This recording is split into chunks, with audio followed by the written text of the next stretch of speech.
and welcome to Amazing People, Amazing Lives. I'm your host, Abby. Today we have a special guest, Frances Baard. She's here to tell us a little bit about her life.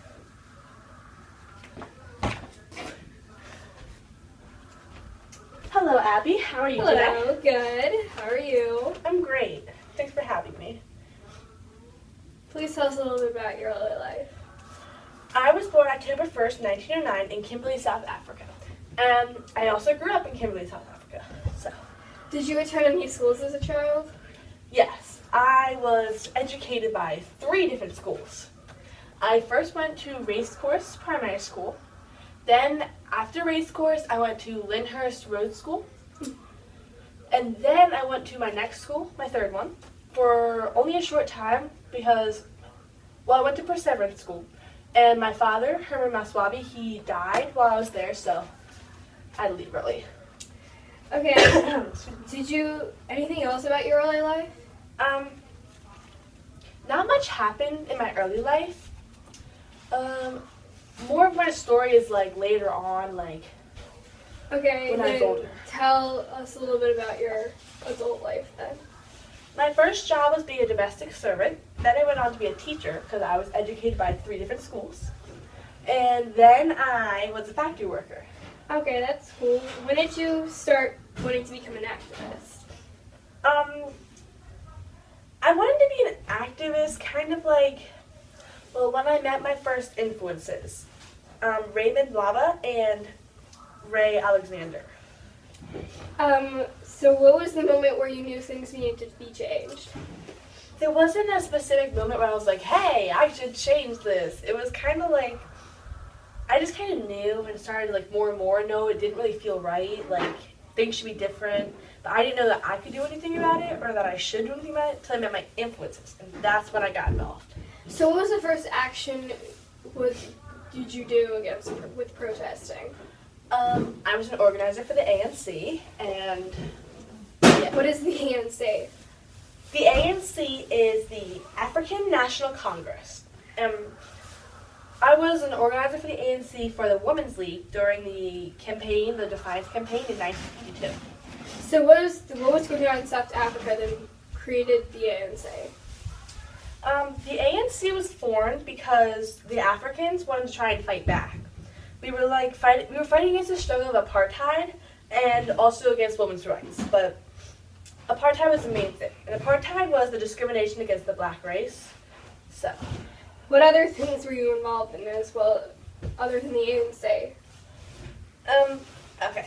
Well, after being the organizer for the ANC, I wanted to go further up in the chain, and I became a secretary and the treasurer of the Port Elizabeth League within the ANC. And then around the mid-1950s, I went to FEDSAW. What's FEDSAW? FEDSAW. FEDSAW stands for Federation of South African Women. Yeah. So not only did you were against the apartheid, you were also a women's activist, correct? Yes, I kind of protested for women's and Africans' rights. Okay. What does the FEDSAW stand for again? FEDSAW stands for Federation of South African Women. Like I said, in the mid-1950s, I worked at FEDSAW. Well, I was with FEDSAW. And I was on the executive committee. And I was actually one of the people who helped draft the Freedom Charter in 1955. And just in case you're wondering, the Freedom Charter, it was basically the ideas that we thought would be good and fair to us and ones that would help us. It was like the Declaration of Independence, but for the Africans. Okay, so because of all the important things that you were doing in South Africa, were you ever arrested for your actions? Yes. I got put in solitary confinement for 12 months in 1963, and I also got 5 years in prison for being a part of the ANC activities. So what was it like in prison, especially solitary confinement? It was like any prison. You're stuck, you can't do nothing, you can't go nowhere. And solitary confinement isn't much different, like you're all alone.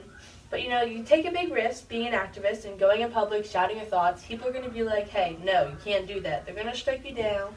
You just got to just you can be taken down physically, but you can't be taken down spiritually. You just gotta keep fighting and just face it. Do you have any words for anybody who are struggling?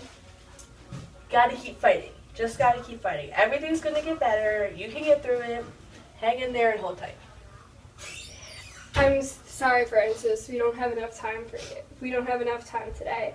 Tune in next week for when we interview Jill Prince, the girl who knows everything. Tune in next week. Bye.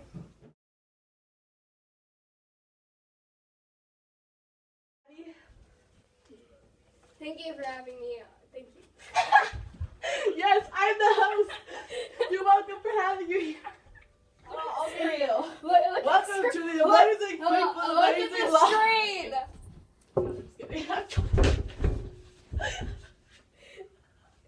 Is that how you're gonna exit the chair? Ow. Falling. Hi, Abby. What's up? Can I just sit down here? Yeah. No? I'm just gonna sit here. Alright, it's a pleasure being here, Abby. Pleasure. How are you? I don't have. I'm not set up yet. I'm Oh pressing my button. God. Did you already go there? You're at the